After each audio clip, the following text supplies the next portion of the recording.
a veces no dice todo lo que deseamos hablar.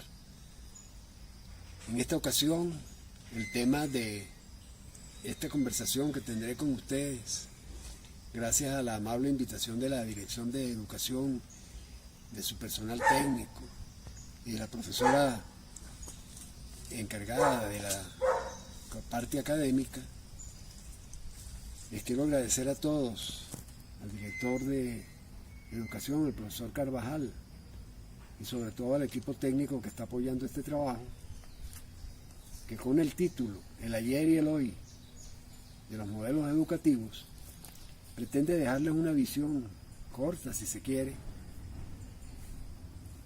basada en titulajes, basada en lo que hacemos o en lo que deberíamos hacer para que nuestra actuación sea cada vez más adecuada a las necesidades de quienes constituyen nuestro punto de partida y nuestro punto de cierre: los alumnos, los estudiantes, los integrantes de nuestros programas de educación a cualquier nivel.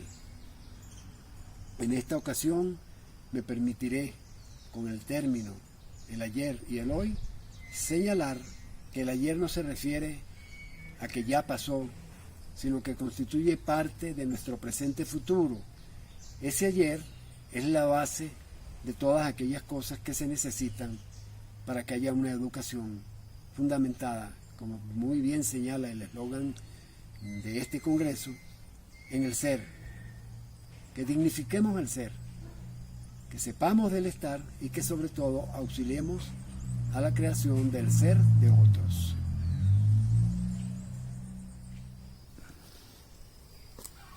En términos de ser, se compone fundamentalmente de dos elementos centrales. Primero, la pasión que ponemos en las cosas que hacemos.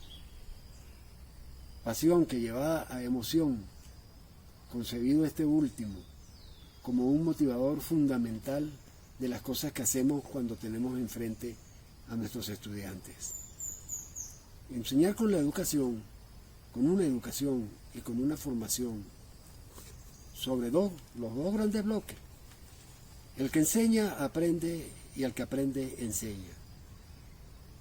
Sobre esa conjugación tenemos que señalar que grandes procesos o procesos psicológicos superiores como la memoria se nutren fundamentalmente de la pasión que hagamos ante nuestros estudiantes, ante nuestra formación, que sea la base de lo que nuestros estudiantes puedan aprovechar y que constituya, emocionalmente hablando, que esas alteraciones físicas que sufrimos cuando nos emocionamos por algo se conviertan en precisos motivadores de nuestra actuación. La emoción conjugada con la búsqueda de conocimiento, establecida desde puntos de partidas tales como la atencionalidad, tales como el firme deseo de llegar a un punto determinado, hace que se amplíen los horizontes de ese proceso fundamental que es la memoria.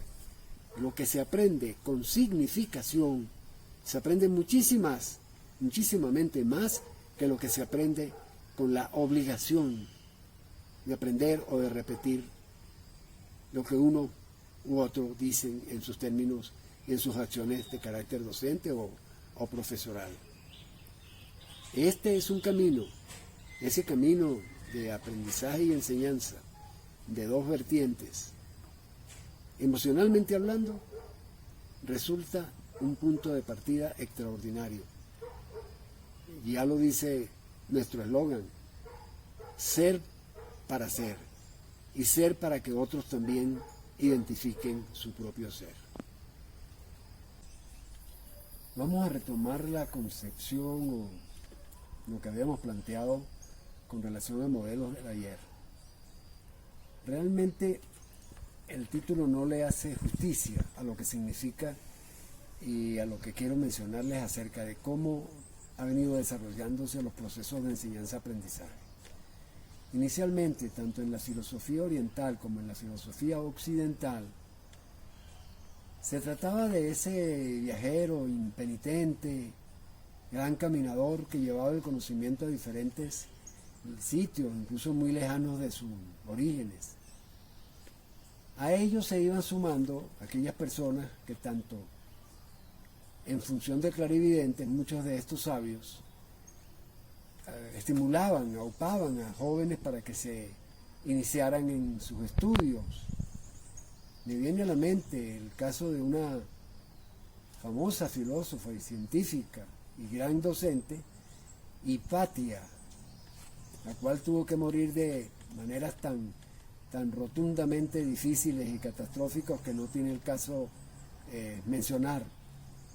Pero fue una extraordinaria modelo en sí misma al impartir docencia, la primera mujer de que se tiene noticia que en su papel de científica y de filósofa daba clases en la antigua Grecia. Asimismo vemos que como este modelo, los principales modelos occidentales, Sócrates, Platón, Aristóteles, los tres grandes como se les llama, tenían unas visiones acerca de lo que significaba la docencia, acerca de lo que significaba modelar sin que les dieran necesariamente ese nombre.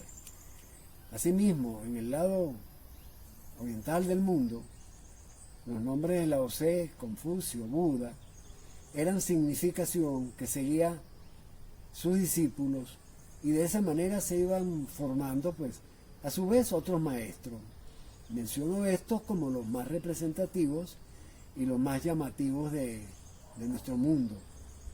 En ellos se conjugaba grandes procesos de meditación, de centrarse en los planteamientos que hacían acerca del ser, acerca de la vida y en muchos casos acerca de cómo la educación tenía que ser llevada adelante, cómo los procesos de enseñanza y aprendizaje que ellos empleaban en sus caminos, en sus centros, representan una gran plataforma, una base muy sólida de lo que ahora hacemos y que con el avance de las ciencias han venido a consolidarse.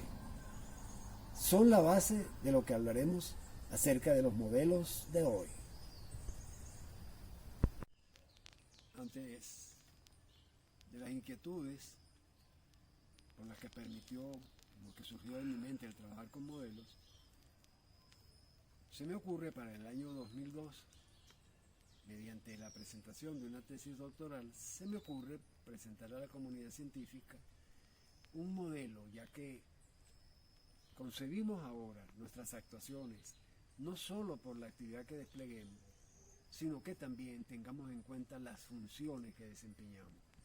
Nuestra función de docentes exige que fundamentemos tanto nuestra actuación como nuestras funciones de manera científica, de manera que se cubra la amplia dinámica que significa trabajar con seres humanos y mucho más aún con seres humanos que están en procesos de formación, donde, repito, la enseñanza y el aprendizaje solo es un solo juego de doble vertiente, donde todos incidimos en la evolución del conocimiento. En ese momento, en la investigación hecha en aproximadamente más de 300 profesionales que dieron su aporte en función de informantes claves y además de mucha bibliografía revisada, llegamos a la conclusión de que había tres categorías fundamentales que deberían formar parte de un modelo.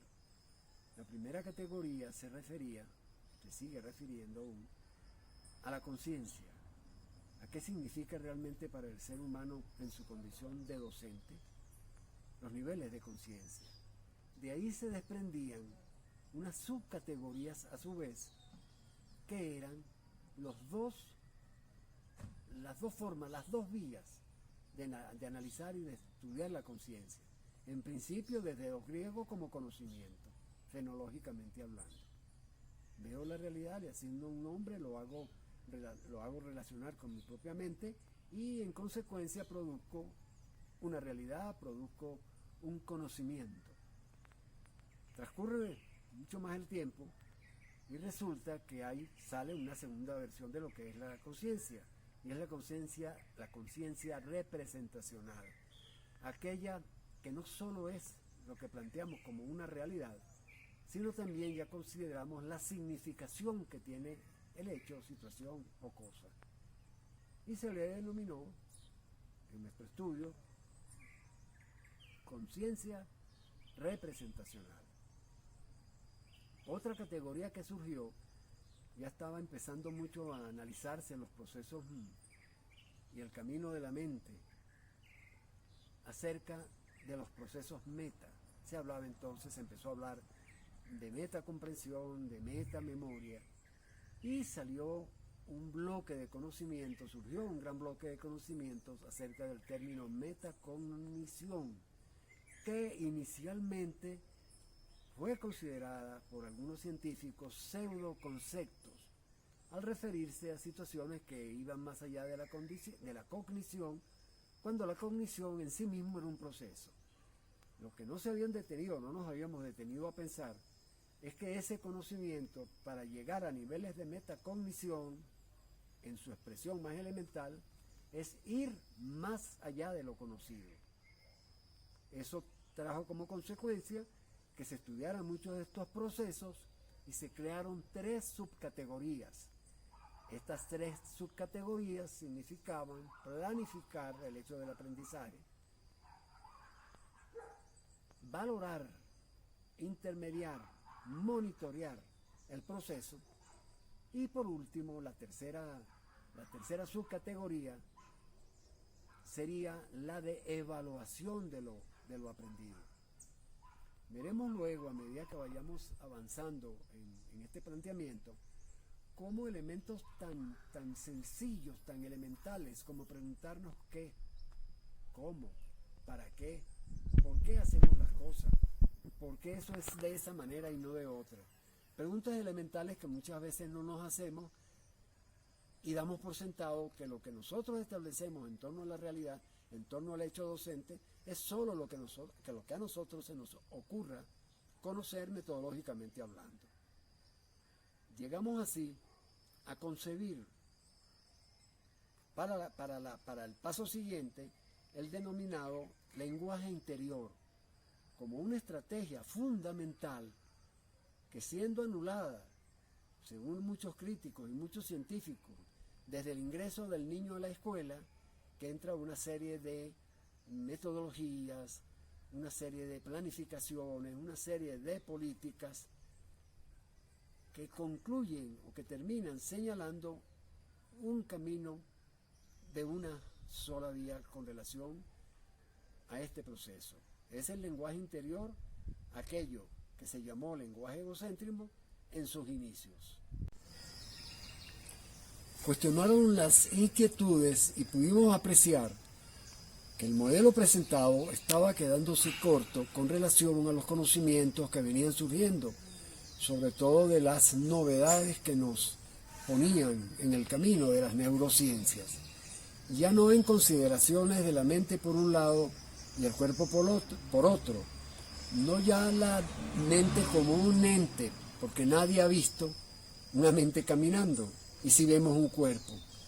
Hablamos entonces de las más estrechas relaciones entre mente y cuerpo, en la búsqueda de un ser que realmente consolide los procesos de enseñanza-aprendizaje. Al llegar a este paso, ya estamos en el año, aproximadamente el año 2012 o 2014, ya concebimos que muchas de las variaciones que le estábamos haciendo al modelo urgían, veíamos los huecos y vacíos, y llegamos entonces a otras concepciones de mucho mayor amplitud.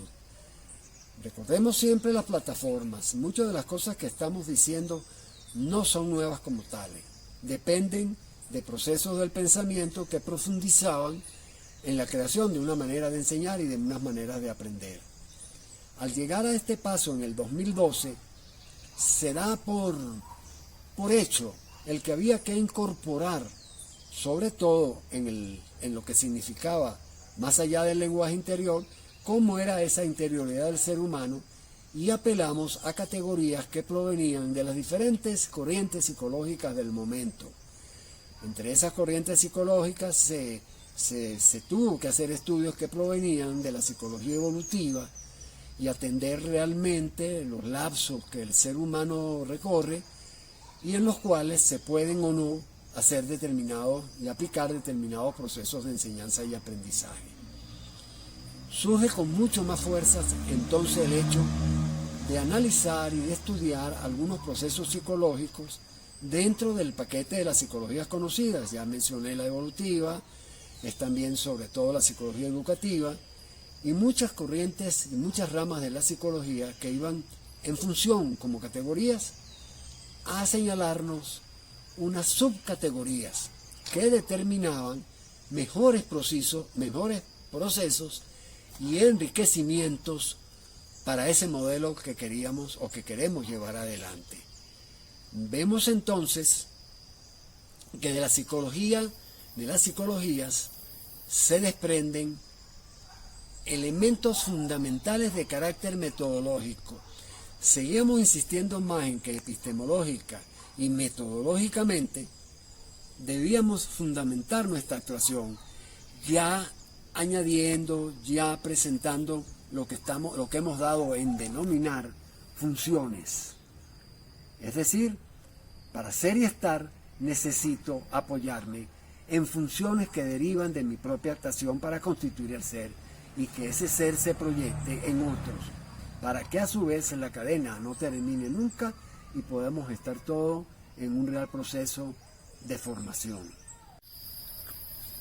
Al llegar a este punto surge una inquietud que quiero que quede en todos los oyentes. Resulta que muchos tenemos una base filosófica, creámoslo o no, sepamos, estemos conscientes o no, pero sí procedemos de acuerdo a algunas motivaciones de la propia interioridad y de lo que son los estímulos que nos puedan devenir del medio. Un docente que ya se plantea sus inicios o los fundamentos centrales de su trabajo en la emoción y en la interioridad de ese ser humano en la búsqueda de un ser, debe considerar una filosofía de base. ¿En qué sentido? No son las tradicionales, porque de las tradicionales deberíamos leer todas, ya no en términos de memorizar nada, sino en apreciar aquellas frases, aquellas declaraciones que constituyeron en su momento y siguen constituyendo elementos centrales de nuestra formación. Yo quiero hacer un comentario acerca de lo que significa una filosofía de la complementariedad, muy en boga desde hace algunos años, sobre la base de la repetida frase que no hay nada nuevo bajo la luz del sol y que nada está completo, que todo le falta. Hay un planteamiento derivado de las ideas platónicas y derivado de un señor, de un filósofo francés, que más adelante nombraré y señalaré en el modelo que está en la actualidad y en el modelo que les quiero finalmente presentar, que trata sobre la manera como concebimos el mundo.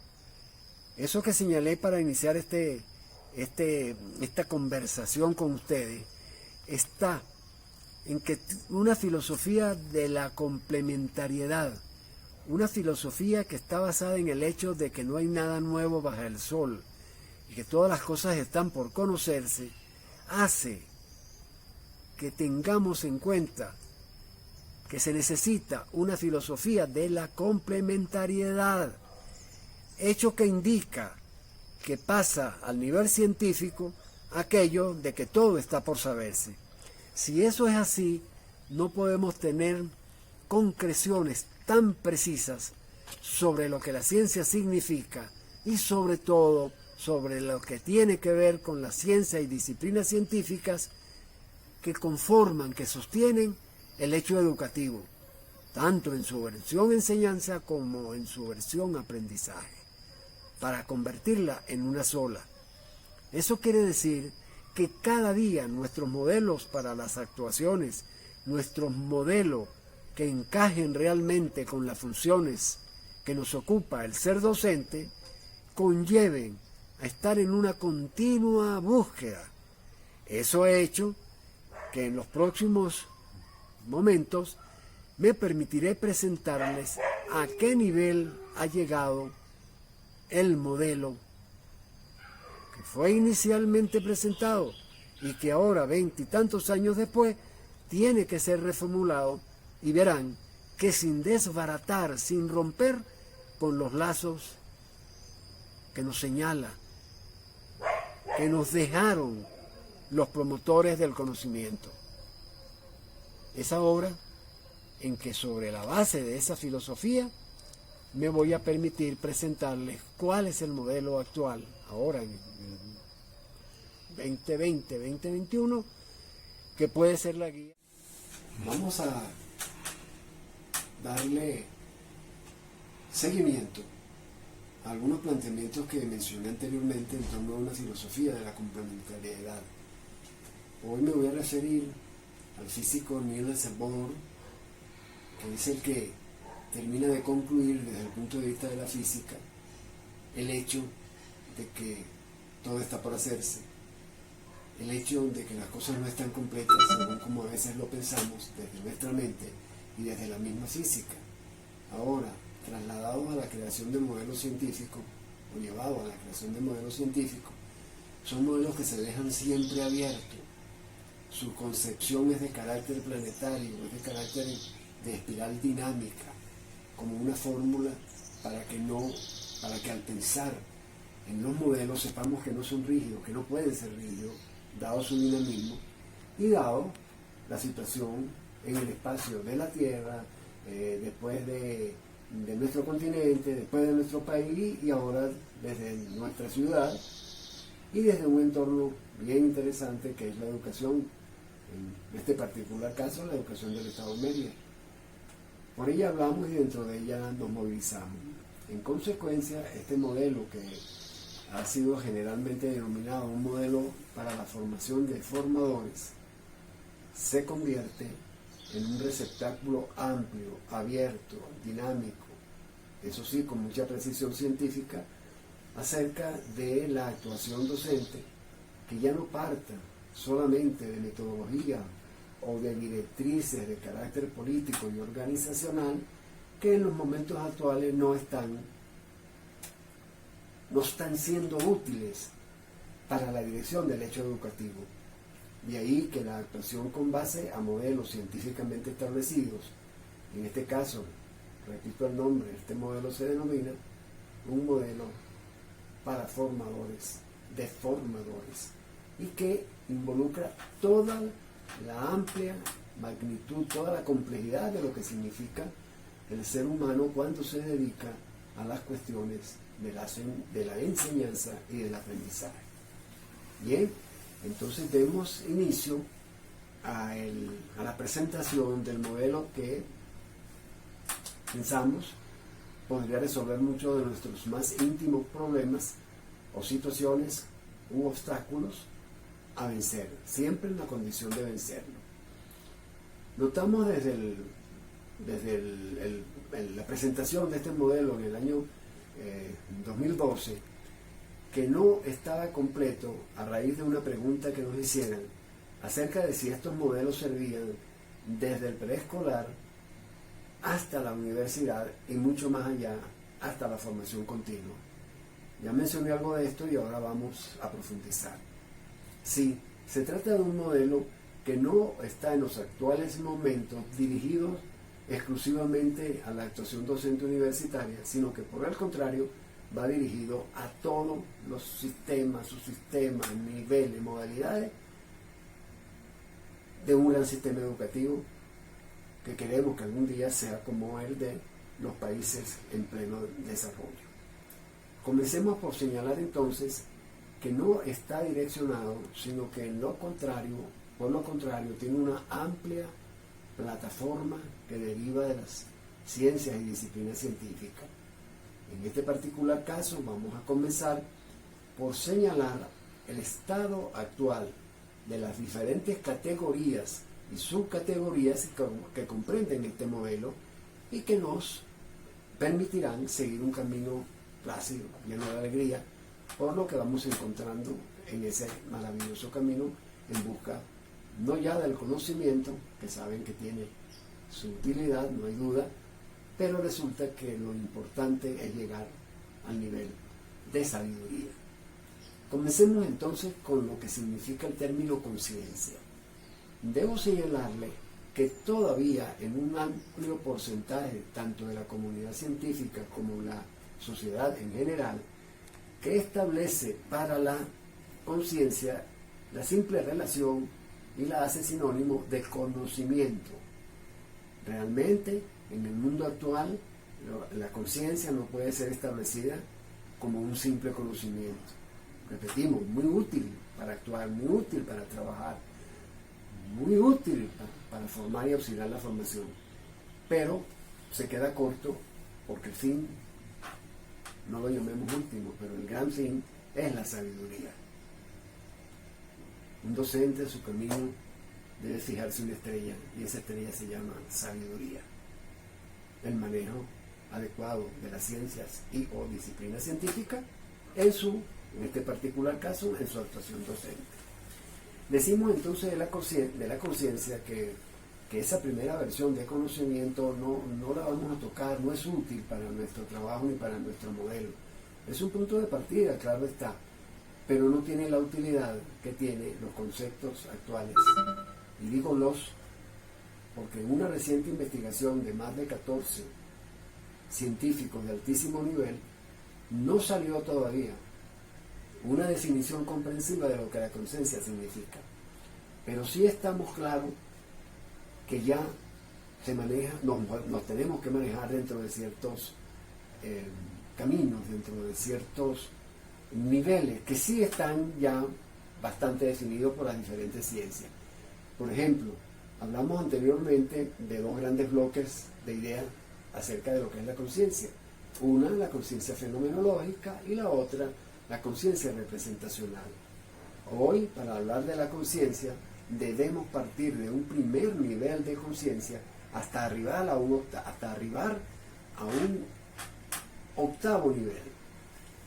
Ese primer nivel, y dada la condición de esta presentación que tiene sus límites en tiempo, se refiere a un nivel para la subsistencia, a un nivel para el mantenimiento de la identidad humana.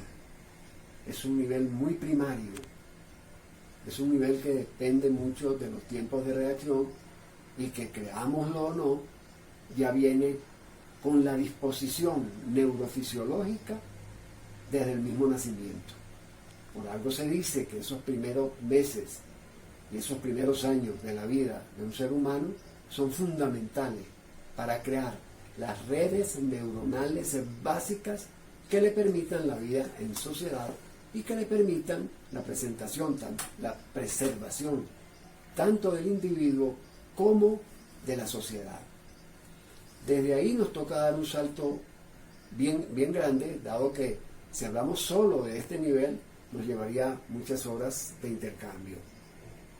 De ahí pasamos por diferentes niveles, los de carácter egocéntrico, los de carácter etnocéntricos, aquellos de profundo contenido social, y social quiere decir desde la más grande sociedad terrenal hasta la pequeña sociedad de una familia que se hace grande cuando se trata de formar un ser humano.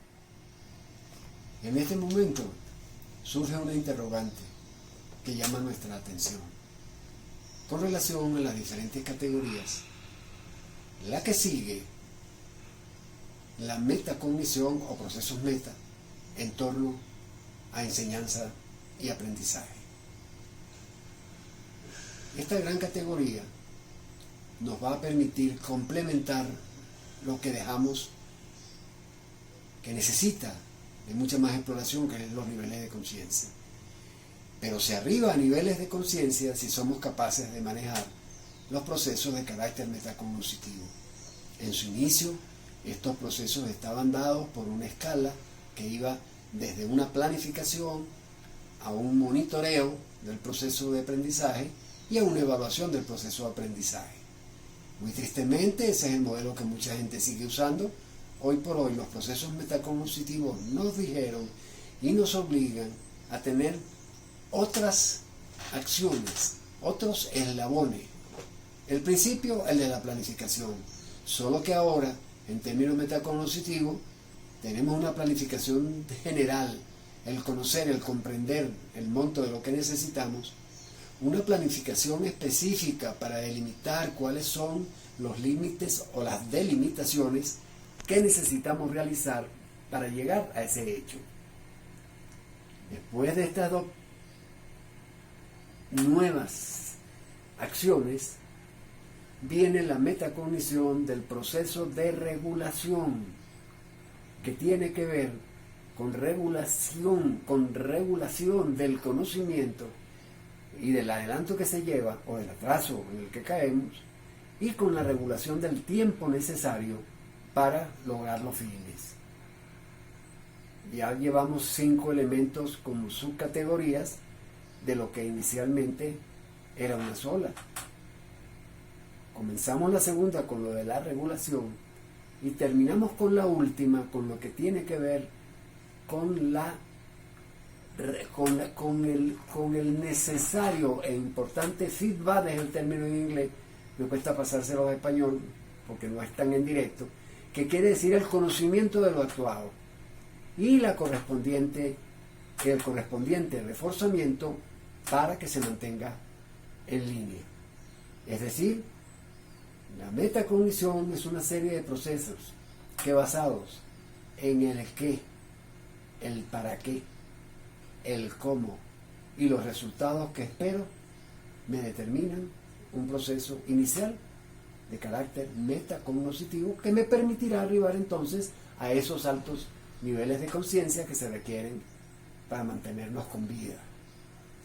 Hay una tercera categoría de muy alto valor, de muy alta exigencia, que además, observen la cascada, se va convirtiendo en la estrategia más sensacional, más directa, que tiene que ver con las relaciones del ser humano con su historia, con su desarrollo, con su creatividad, con sus procesos, que es el lenguaje interior.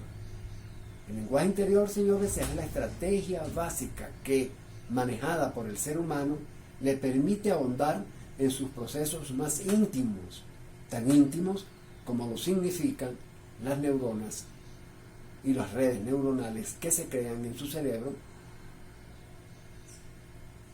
y en mucho son la continuación y el lazo con otros elementos corporales, la microbiótica presente en los intestinos y el aceleramiento, la aceleración de los latidos del corazón, que nos indican la presencia de un proceso emocional.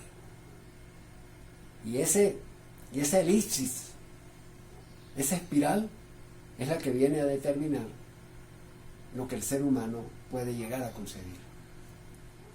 Hasta años anteriores, ante figuras anteriores de este modelo, llegábamos hasta aquí, y ahora sabemos que una nueva categoría se desprende de la psicología positiva. Desde el año 1970, un gran estudioso de la psicología, fue presidente de la American Psychological Association, la famosa APA, planteó su modelo más o menos desde esa época, para tenerlo concebido a finales de la década del 90 del siglo pasado. Es desde el año 1998-99 que el señor Martin Seligman lanza al mundo su modelo, que se constituye, en el caso de la formación de un docente y de la formación de un ser humano, para nosotros en su modelo, en una subcategoría, pero que vino a transformar todo el proceso de la psicología, que todavía se rige por patrones clínicos, por relaciones más de carácter psiquiátrica que corresponden al médico, y descuida lo más importante en el ser humano, que es su bienestar, tanto interior como social. Llegamos así entonces a esas categorías adicionales, que son psicología positiva, las neurociencias y muy en particular el desarrollo del cerebro. No para hacernos especialistas en intercambio neuronal, no para hacernos especialistas en redes, pero sí para saber que están ahí, que existen ahí y que pueden ser transformadas. Desde el cerebro es el punto de partida para que los aprendizajes y las enseñanzas sostenidas en procesos psicológicos superiores alcancen su finalidad y nos permitan un intercambio y un crecimiento que nos acerque cada vez más a la creatividad. Hemos repetido y lo repetiremos. Aprender y enseñar para repetir es diferente a aprender y enseñar para crear. No perdamos tiempo repitiendo. Basémonos en el necesario punto de partida del conocimiento. Seamos eruditos ante muchas posibilidades y necesidades, pero más que todo eso, seamos sabios, seamos creativos. Y eso depende desde una educación que parta de la interioridad del ser humano, para poder llamarse formador de formadores. Y ese principio psicológico superior es la emoción. Si no nos emocionamos ante el hecho educativo, ante el hecho del crecimiento de nuestro cerebro y de nuestras redes neuronales, que no desaparecen con la edad. Atención, señores mayores o ancianos, no se pierde la posibilidad de aprendizaje. Se gana cada día con la experiencia si somos capaces de usar nuestro cerebro de la mejor manera.